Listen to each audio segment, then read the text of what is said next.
Help me reach 1,000 subscribers. Please, like the video and share your thoughts. In the comments, your feedback helps. Make the content better, the phone buzz on the kitchen counter, the message lighting up the screen like a neon warning. Pick up pizza. And please, no family drama today. I froze mid-step, spatula hovering over scrambled eggs that had long since stopped cooking properly.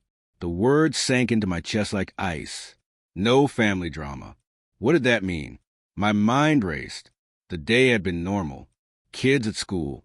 Bills paid. I even remembered to call my mother like she asked. Yet the casual tone of the text, the ellipsis trailing off, felt wrong. Off in a way I couldn't ignore. Without thinking, I typed a reply. Sure. Any toppings? No answer. By the time I pulled into the pizzeria, my chest was tight. The drive felt eerie in its quiet. Streets seemed louder than usual, cars moving with a deliberate, almost accusatory rhythm. Something invisible weighed down my shoulders.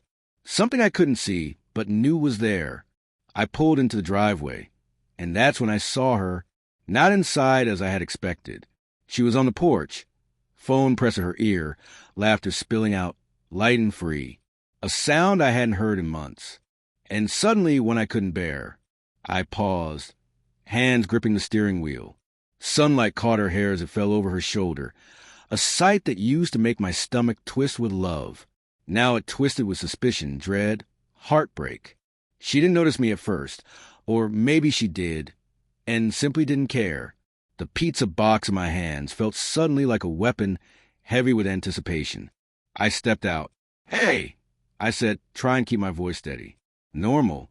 She looked up, and for a fleeting moment, there was that smile, the one that had once made my knees weak, convinced me we could weather anything.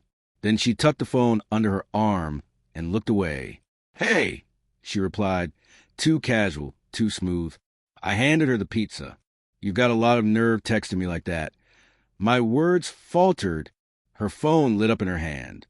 I saw the name flashing. Mark. My chest seized. I didn't know whether to ask, to shout, or to run. That laughter I just heard, so light, so innocent, now cut deep, sharp with betrayal. "Is he here?" I whispered. She blinked, startled. Then, carefully, choosing her words like stepping stones over a river of suspicion, she said, "Who?"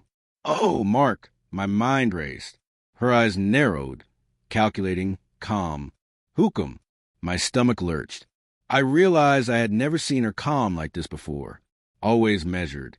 Rehearsed. "It's just a friend," she said, sliding the phone into her pocket. "We're just talking. Just talking." The words were jagged, sharp. 10 years married. A life built together. And just talking behind my back. She sighed. The kind of sigh people give when bracing themselves to explain something that shouldn't need explaining. It's complicated. I let out a short, bitter laugh. Complicated? Everything we've had, everything we built, I trusted you. And this casual text about pizza, no drama. It's not casual, is it? Not really. She looked down at the box, fingertips tracing the edge as if it could anchor her. "I didn't mean for you to find out like this," she murmured. But I had already felt it, the shift in the air, the invisible walls between us. My hands shook, but I kept them on the pizza box, as if holding it might hold together the life we'd built. Her voice softened, almost fragile. I've been seeing someone." It felt like a punch to the stomach. The wind left my body. I had suspected. Yes, but hearing it, calm, matter of fact, worse than I could have imagined. "You've been with him." I choked out. She nodded, looking anywhere but at me. "Yes, I didn't plan it. It just happened." The pizza box slipped from my hands, thudding against the porch floor. I hadn't even noticed the smell. Tomato, cheese, pepperoni. Ordinary, now tainted. "Why?" I asked, voice cracking, shattering like glass. "Why do this to us?" "To me?" Her hands twisted in her lap. "I don't know." I felt something missing. And he made me feel alive again. Alive again. The word stabbed me. And what about me? The years. The nights lying awake.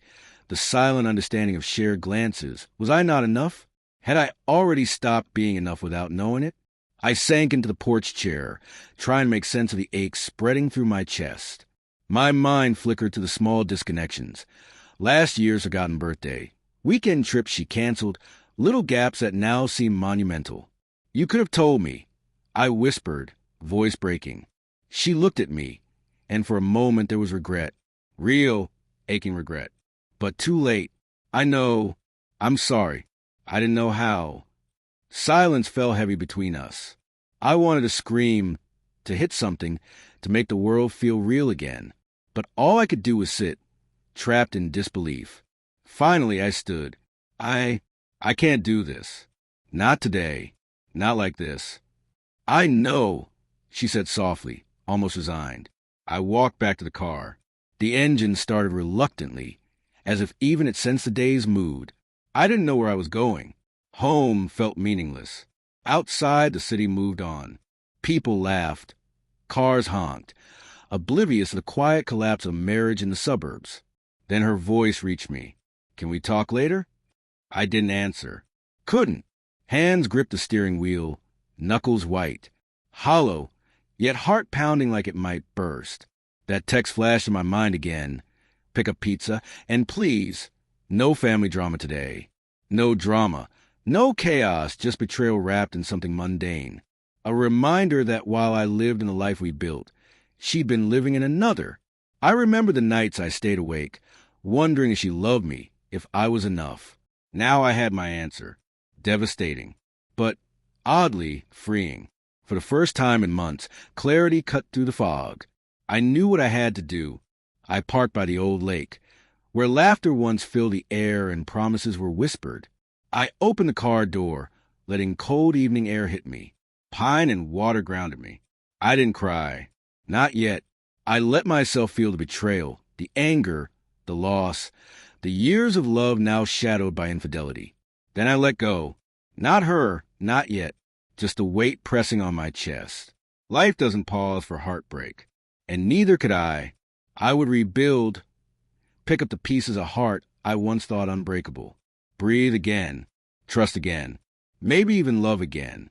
But first, I needed silence, space, the truth of cold wind against my face, a reminder that I was still alive, even if a part of me had died that day on the porch, beside a pizza box and a message that changed everything. And somewhere deep inside, I knew I would survive. Somehow,